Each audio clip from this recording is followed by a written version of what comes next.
Welcome back to my channel, Regine B. Truth Seeker. I'm at the Bronx Zoo and we're going to discuss animals are important too. So I'm going to switch the view and begin. Let's begin the discussion. You must know that the first YouTube post was at the zoo on April 23rd, 2005, with Jared Karam, co-founder, launching an 18-second video, Me at the Zoo. Well, it's me at the zoo as well. With my post, animals are important too. First, we need to review from some of my last posts, or actually add some more information as to why LOVE is a no-no word for me. A quick Google search and you will see that 171,476 English words are in use, and that 47,156 words are obsolete. Words people do not use anymore in the English language. Well, I like to add 47,157 words, and love makes it that amount. To further clarify my point about Jupiter from Wikipedia, Wikipedia states that Jupiter was the chief deity of the Roman state religion throughout the Republican and imperial eras until Christianity became the dominant religion of the empire. The state cult, Jovian cult, worshiped Jupiter, and Jupiter was all over LOVE, LUVE, and last time I misspelled Diove. It should be DIUVE. Romans regarded Jupiter equivalent to the Greek Zeus. Zeus, my friends, is a play on the name Isus, changed to Jesus in the Christian religion. Just like in Halloween's trick or treat, we've been tricked into worshiping a pagan worship system, all in the name of LOVE. Yahushua, who was sent by his father, his Abba, Yahuwah, in the flesh of a man, is the guardian of his father's words, not the words of Jupiter and the Jovian cult. The name Jesus Christ is a myth. We did not discuss this on my last post, but Christ, the name, is a direct nomenclature referenced to other religious ancient cults or myths made up from the adversary of mankind, influencing mankind to rebel. Sounds like Bel, the last part of rebel, is similar to Baal. You see the word plays? So, Christ was part of a title for a pagan deity, Christos Helios, worship of the sun. Christos Osiris. Remember Osiris, Osiris in Tammuz? And Christos Mithras, Roman. We must remove all dangerous lies, false names, false concepts of myths out of our minds and hearts. Our organ, the heart, has nothing to do with the word LOVE. They are not synonymous in function. Our heart pumps high, giving blood, vital blood, to our various organs, while LOVE drains the very high force out of us. Love is a troublesome word. You must remove LOVE out of your heart. It has no place there. Fill your heart with Ahab, the Ahab of Yahuwah Elohim. Yahushua came 2,000 years ago so that he would manifest the Ahab of our Creator towards his creation. We have been tricked into believing the lies as our first mother was deceived. All of creation, the plants, the animals, animals that fly, animals that swim, walk, and crawl on the earth, the arets that have the breath of high, like we have breath in our lungs, The waters, lakes, rivers, streams, the falls, ponds, various insects, all creation are waiting for mankind to be freed from sin, from deception, the lies of the rebels. Rebels with no causes, rebels always causing confusion, and they are not the life of the party, they are the death of it.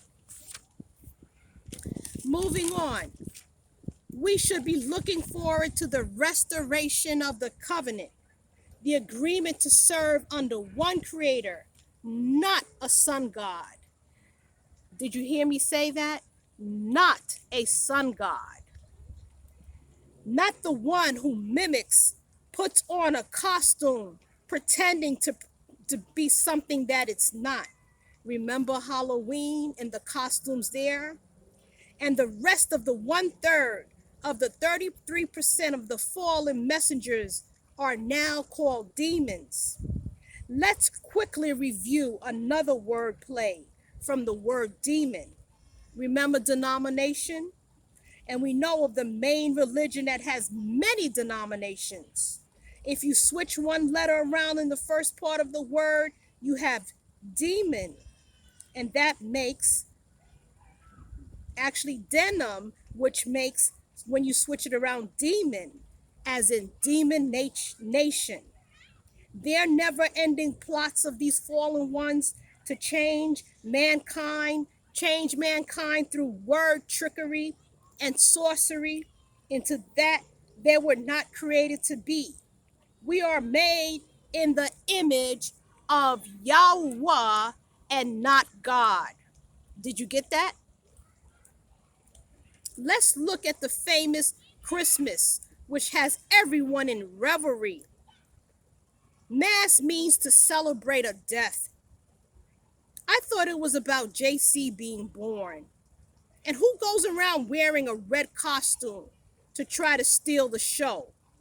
Put the letter N, which is in the middle of Satan.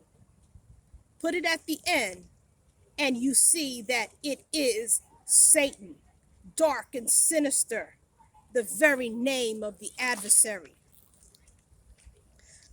The Christmas tree with this sometimes star, sometimes angel on top is none other than the forbidden tree Hawa Kawa was enticed, was seduced into grabbing at. The one tree our creator stated not to partake of.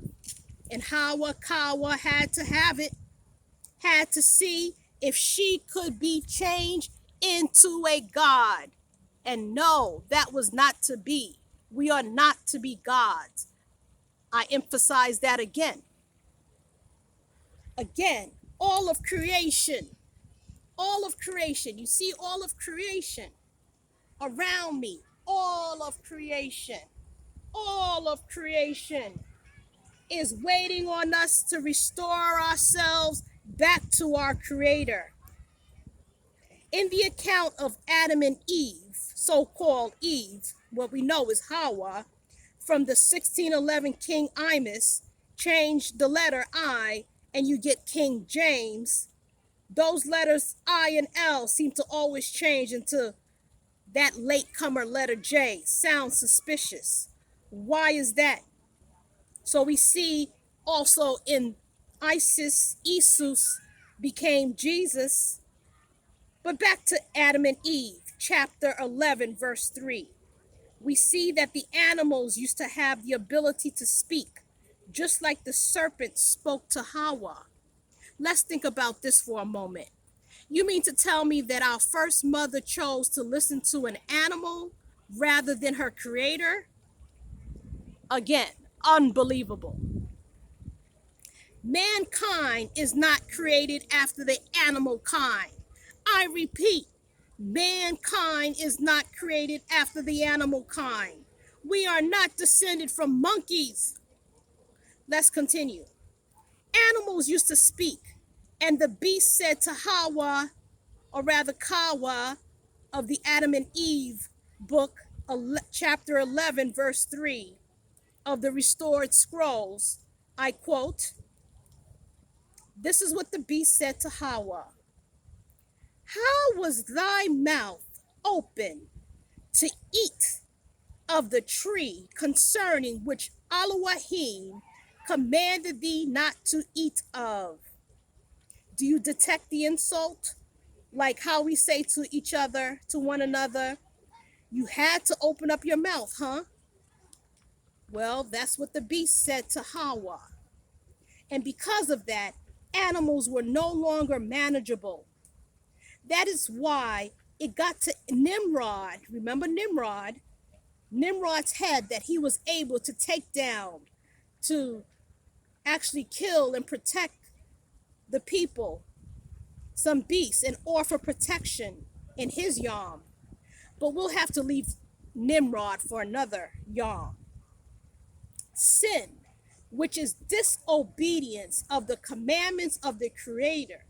And remember the 10 commandments?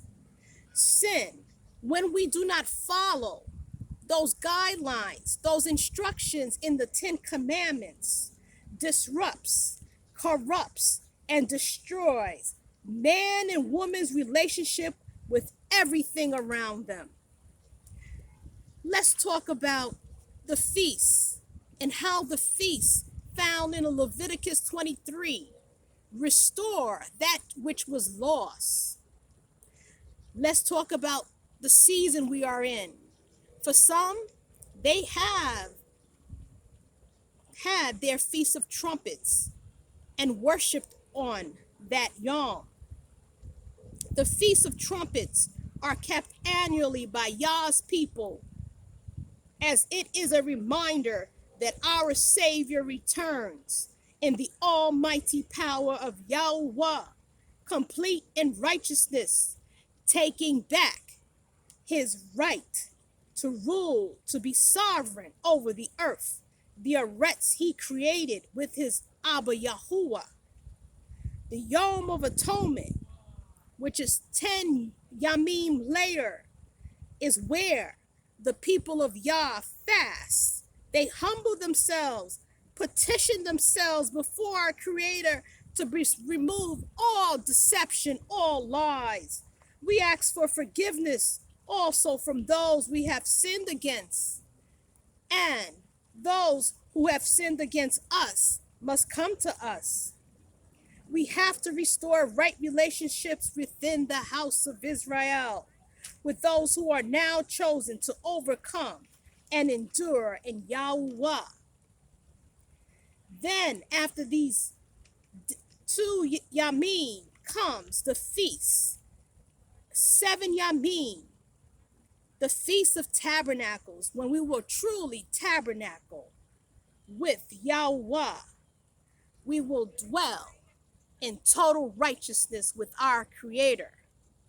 Thank you for listening to part 1, and I will be recording part 2 soon.